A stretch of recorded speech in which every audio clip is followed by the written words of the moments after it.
మత్తయి సువార్త 13వ అధ్యాయము 25 నుండి 30 వచనాలు చదువుకున్నాం. మత్తయి సువార్త చదువుకున్నామమ్మా,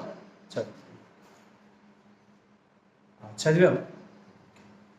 ఇక్కడ యేసయ్య తాను పరిచర్య చేస్తున్న సమయంలో, ఆయన బ్రతికి ఉన్నప్పుడు 2025 సంవత్సరాల క్రితము ఆయన భూమి మీద నివసించాడు, జీవిస్తున్న సమయంలో అక్కడ ఆయన వాక్య పరిచర్య చేస్తున్నాడు.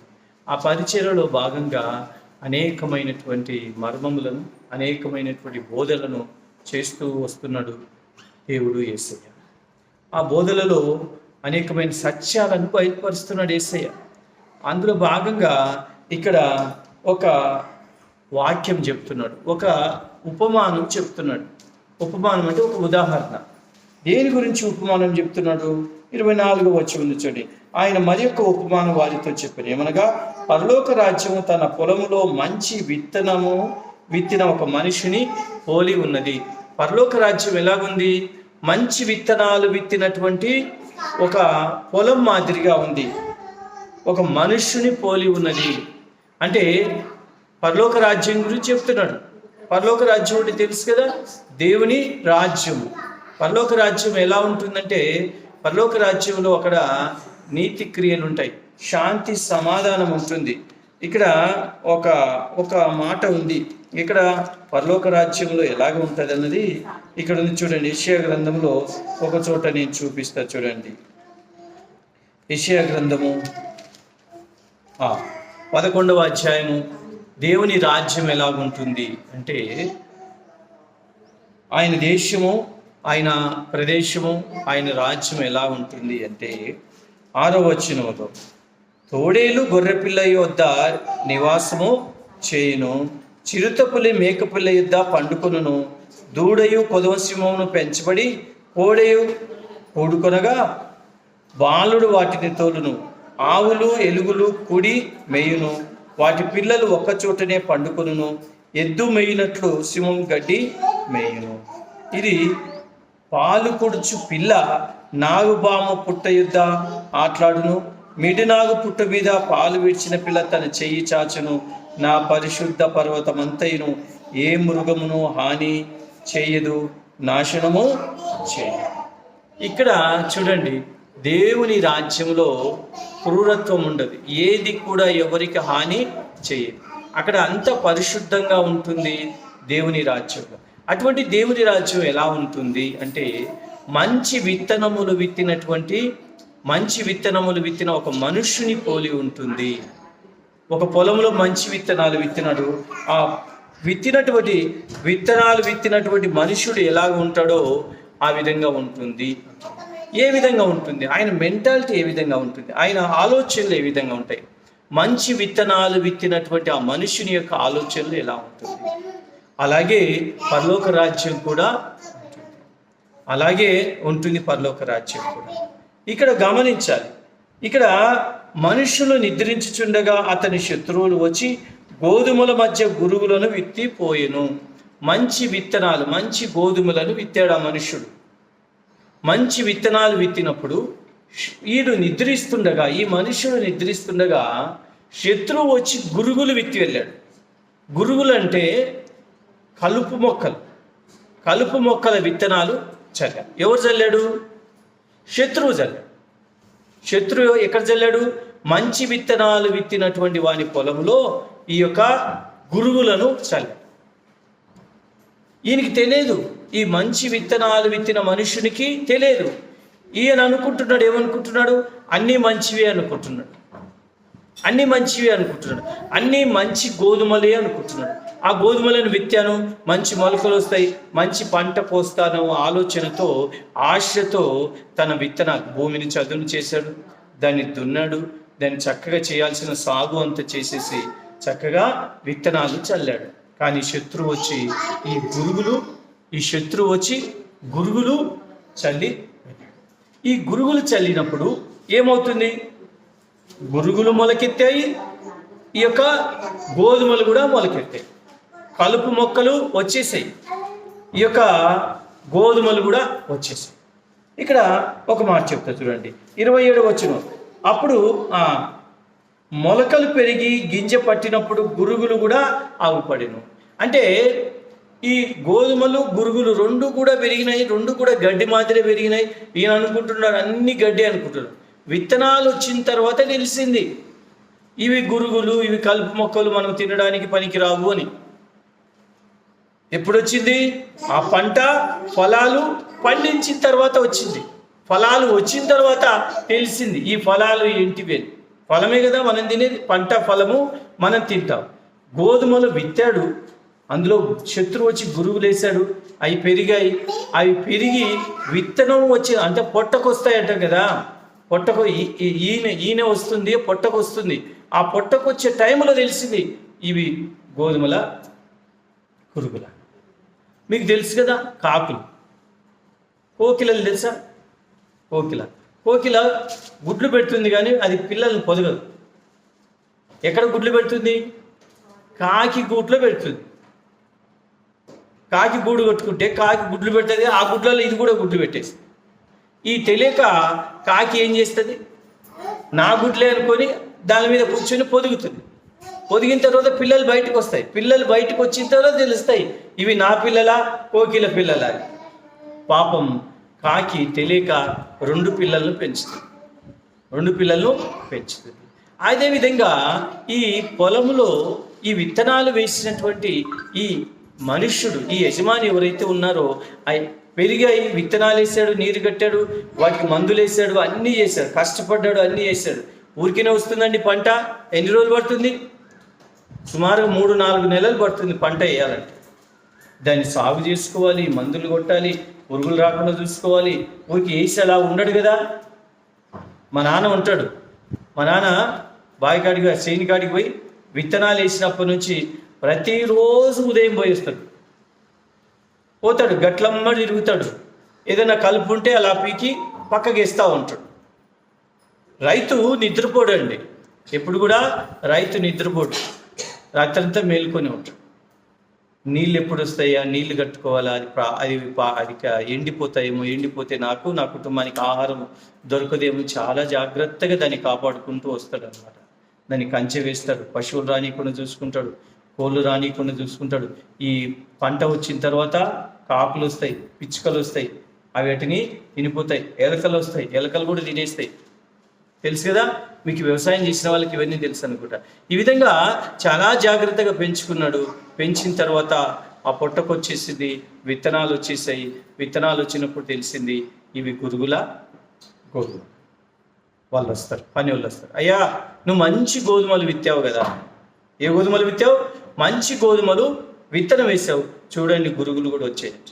ఏమంటారు అక్కడ 27వ వచనంలో? అప్పుడు ఇంటి యజమానుడు దాసులు అతని యుద్ధకు వచ్చి, అయ్యా నీవు నీ పొలములో మంచి విత్తనములు విత్తితివి కదా, అందులో గురువులు ఎక్కడి నుండి వచ్చినవని అడిగిరి. ఇది శత్రువు చేసిన పని అతడు వారితో చెప్పగా, ఆ దాసులు మేము వెళ్ళి వాటిని పెరుగుట మీకు ఇష్టమే అని అతనిని అడిగిరి.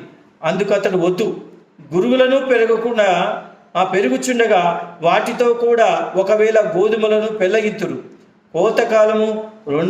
కోతకాలం వరకు రెండింటిని కలిసి ఎదగా నీయుడి. ఇక్కడ చాలా అర్థవంతమైనటువంటి విషయాలు మనం గమనించాలి. ఇక్కడ యజమాని ఏమంటున్నాడు? అయ్యా గురుగులు వచ్చేసి వాటిని పోయి మేము పీకేస్తామంటాడు. వద్దు, మీరు గురుగులను పీకనీకి పోతే గోధుమలు కూడా లేచేస్తాయి. మీరు గురుగులను పీకనీకి పోతే గోధుమ చెట్లు కూడా బయటకు వచ్చేస్తాయి. సో ఉండనియండి, దానిలను ఉండనియండి, గురుగులను కూడా, గోధుమలు ఉండనియండి, గురుగులను కూడా ఉండనియండి, కలుపును ఉండనియండి, దీని రెండు పెరగనియండి. పంటకాలం వచ్చినప్పుడు పోషిద్దాం. ఇక్కడ ఈ మనుష్యుని పోలి ఉన్నది పరలోక రాజ్యము. ఈ మనుష్యుని పోలి ఉన్నది అంటే ఈ మనుష్యుని యొక్క ఆలోచన చొప్పున ఈ పరలోక రాజ్యం ఉన్నది. ఈ మనుష్యుడు ఏ విధంగా ఆలోచిస్తున్నాడో పరలోక రాజ్యంలో ఆలోచనలు కూడా, పరలోక రాజ్యంలో పనులు కూడా ఆ విధంగానే ఉంటాయి. ఏ విధంగా ఉంటాయి? దేవుడు ఈ భూమి మీద ఉన్నటువంటి మనుషులను విత్తాడు. బాగా గమనించండి, ఈ భూమి మీద మనుషులను విత్తాడు. అందరు మంచోళ్ళేనా? భూమి మీద ఉన్నటువంటి మనుషులందరూ మంచోళ్ళేనా? అందరు దేవుని నమ్ముకున్నోళ్ళేనా? అందరు రక్షణ పొందుకునేళ్ళనా? అందరు కూడా దేవునితో పాటు నడిచే వాళ్ళేనా? చెడ్డవాళ్ళు లేరా? మంచి వాళ్ళు లేరా? మనకు ఒక్కొక్కసారి డౌట్ వస్తుంటుంది, అరే ఇంత దుర్మార్గుని దేవుడు ఎందుకు తీసుకోకుండా ఉన్నాడు? ఇంత పాపం చేసే పడేటువంటి ఈ యొక్క దుర్మార్గురాల్ని దేవుడు ఎందుకు తీసుకోకుండా ఉన్నాడు? మంచి వాళ్ళని పిలుచుకుంటున్నాడు కానీ వీళ్ళని ఎందుకు తీసుకోవడం లేదన్న డౌట్ మీకు వస్తుంది, అవునా కదా? కొంతమంది మంచోళ్ళు చనిపోతుంటారు, చాలా మంచోళ్ళు. మా బాబు ఒకడు అని పేరు కమల్ రాజ్ అని మా బాబు ఒకడు ఉండేవాడు, మా అన్న కొడుకు ఉండేవాడు. చాలా మంచి అవును, 20 సంవత్సరాలు 22 సంవత్సరాలు ఉంటాయి. చాలా మంచోడు. మా కుటుంబాల్లో ఎక్కడ ఏ చిన్న దావత్ అయినా ఏ పని అయినా ఎక్కడ ఏమైనా సరే వాడు ఉంటాడు.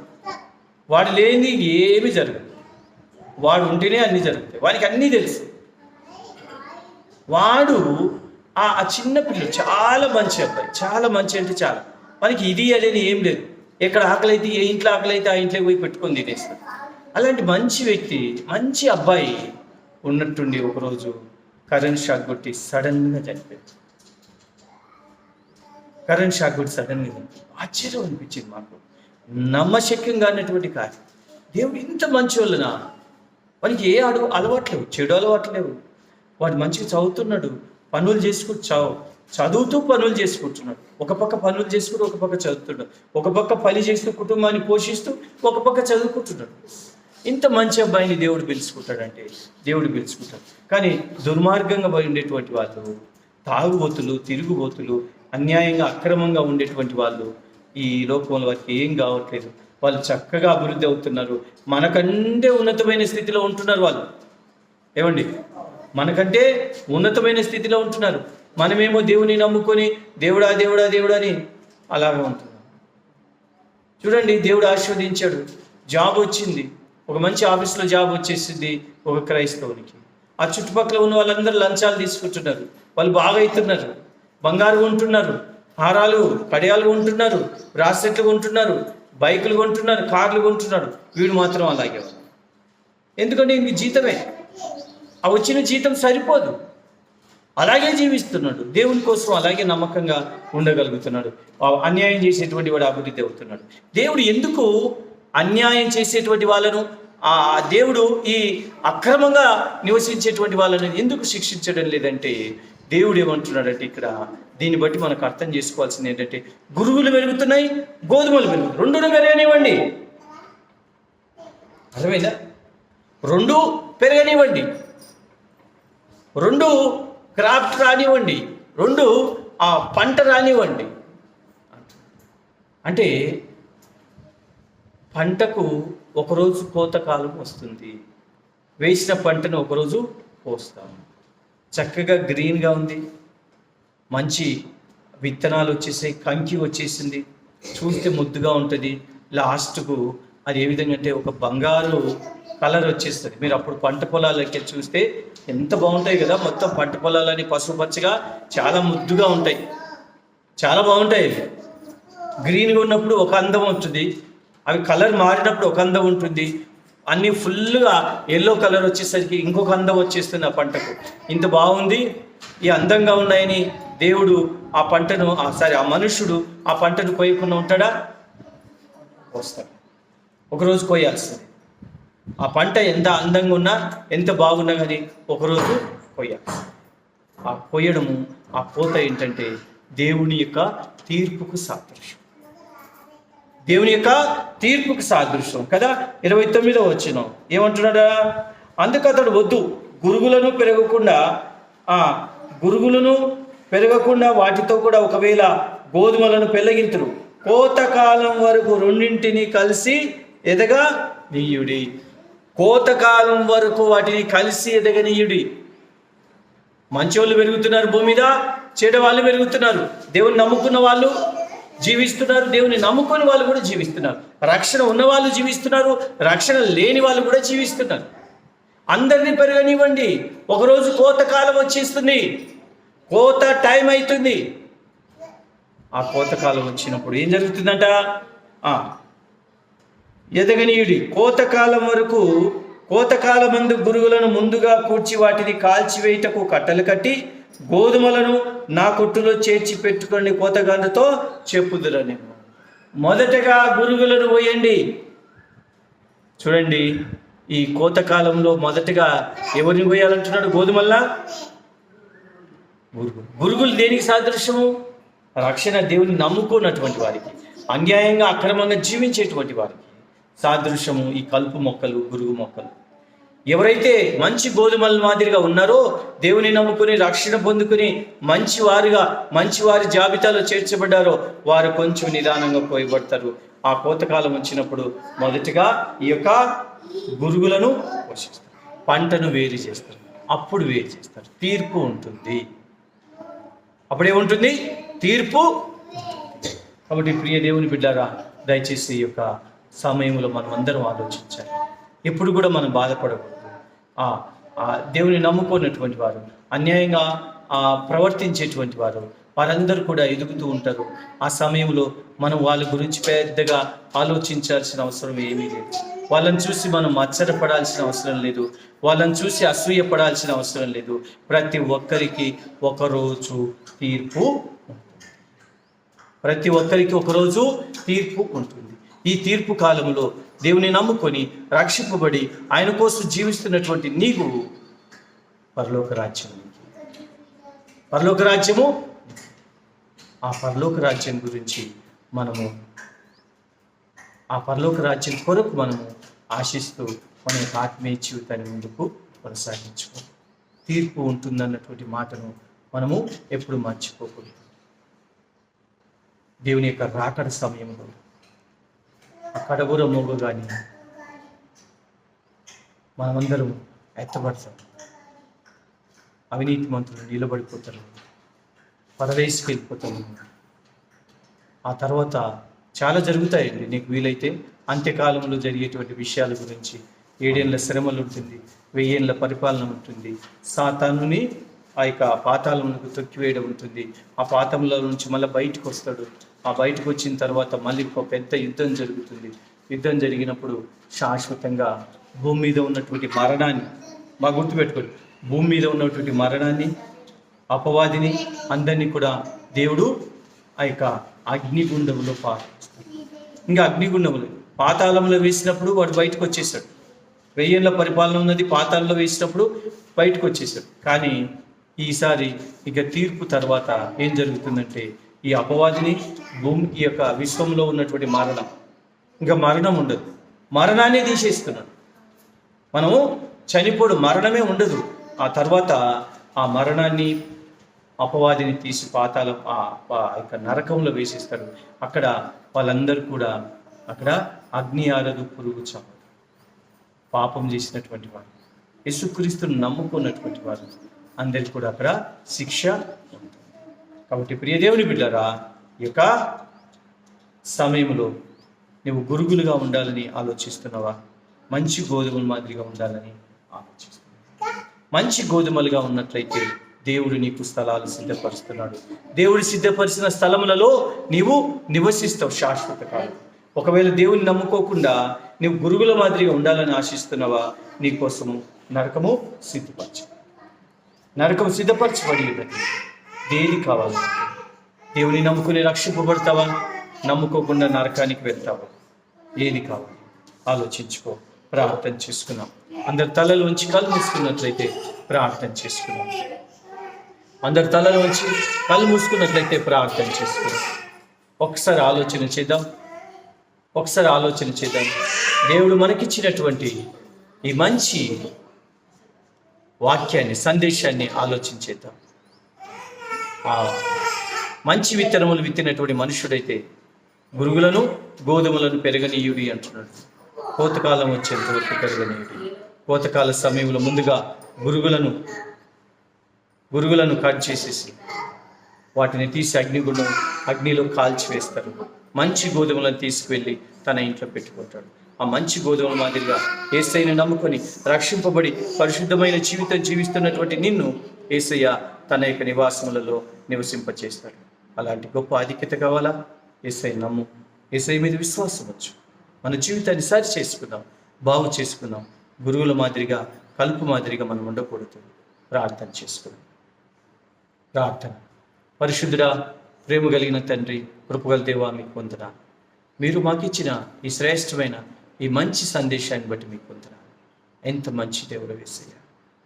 మమ్మల్ని తండ్రి ఆ యొక్క గురువులతో పాటు పెంచుతూ వస్తాం. గురువులలో కూడా ప్రభా, ఇక నిన్ను నమ్ముకొని రక్షింపబడినటువంటి వారికి కూడా నువ్వు అవకాశం ఇస్తున్నావు. మంచి దేవా, మీకు వందనాలు. అయ్యా, మీకు వ్యతిరేకంగా ప్రవర్తించినట్లయితే, అయ్యా మీ వాక్యానికి వ్యతిరేకంగా ఉన్నట్లయితే మమ్మల్ని క్షమించి, మమ్మల్ని మీ రక్తంతో కడిగి మీ యొక్క సన్నిధానంలో మీ యొక్క పరలోక రాజ్యానికి వారసులుగా మమ్మల్ని అందరినీ చేయమని, చేరి వచ్చిన బిడ్డలందరినీ ఆస్వాదించి దీవించమని యేసు నామములో ప్రార్థిస్తున్నాము తండ్రి. ఆమేన్. దేవునికి